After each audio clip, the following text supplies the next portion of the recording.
Hello everyone, welcome back to the channel.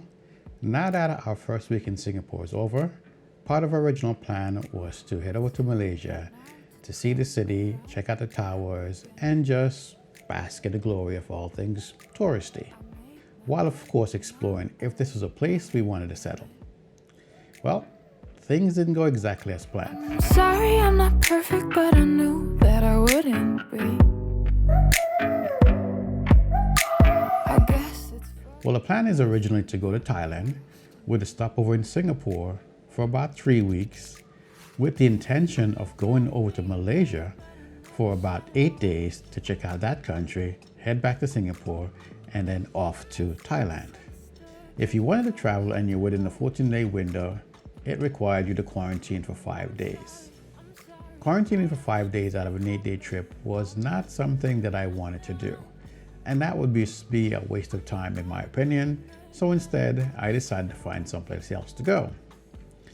In looking around, I figured, hey, Thailand has the Thailand Pass. I already qualified with the Thailand Pass, so let's see if we can head over to Phuket.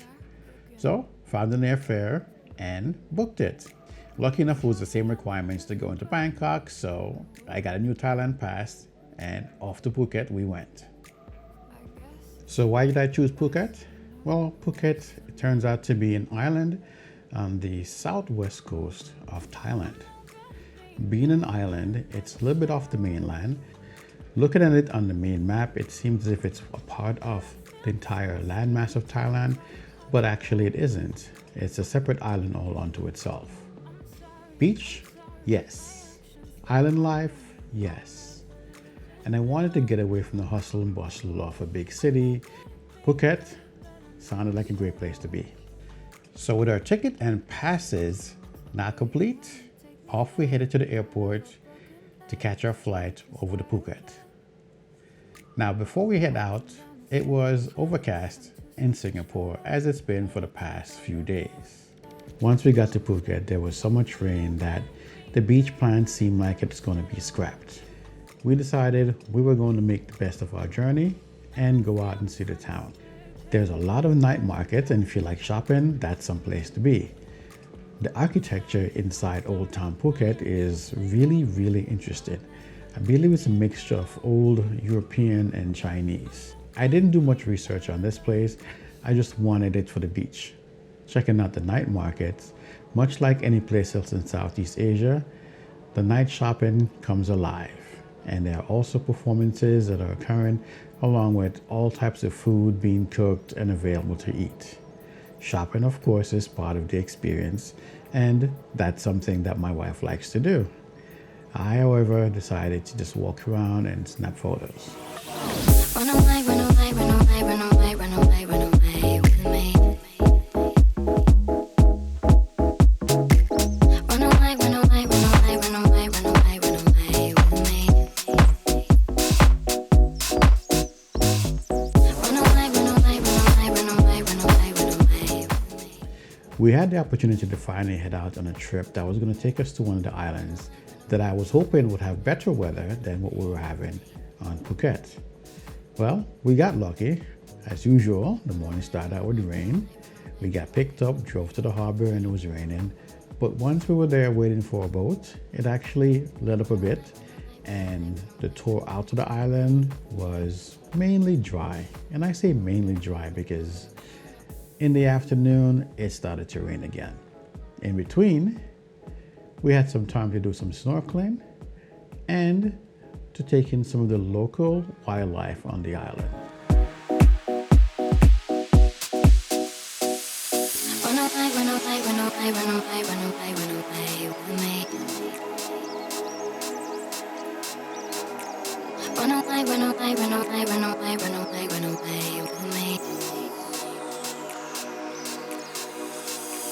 Run away, run away, run away, run away. In addition, I just walked around and captured some photos and videos of this island. I believe it's called Hay Island or Banana Island.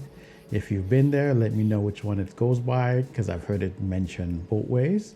But it's a pretty nice spot. The water was pretty calm and it made for pretty decent snorkeling. It wasn't the best, but it was something to do. because as we went around to the side where we were supposed to be snorkeling, it actually was a little bit rougher than expected, and there were jellyfish in the water. That did not make the experience that great. You hopped in the water, you felt that stinging feeling, you were back on the boat. But it's all part of the experience.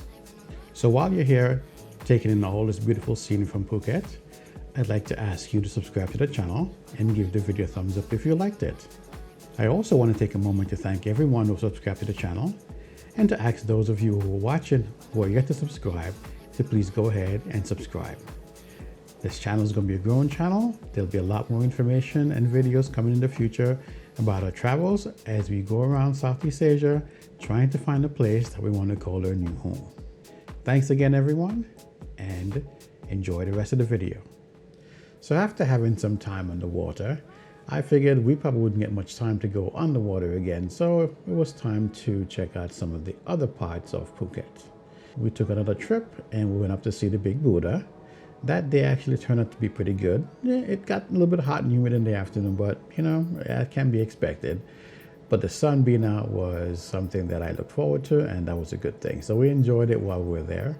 And while it was turned out to be better, we ended up going down to Karon Beach just to see what it was like. The beach wasn't very crowded, which is a good thing, and the water wasn't murky. That was also nice. But we didn't come prepared with any swim gear, so we just kind of walked in, got our feet wet, and just enjoyed the atmosphere of the beach. After wrapping up at the beach, we went back to the hotel and chilled out. While we haven't been having the best of luck weather-wise when it comes to this trip so far, we've been making the best of it and trying to see and do as much as we can as we travel around. Well, certainly this first few videos is not quite the slow travel that we've been planning. That is yet to come in the future.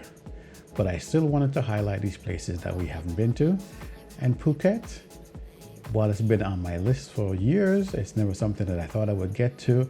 So this was kind of like a surprise thing, and I'm glad I actually did it. I think the weather is much nicer when it comes over the Christmas to New Year's time period.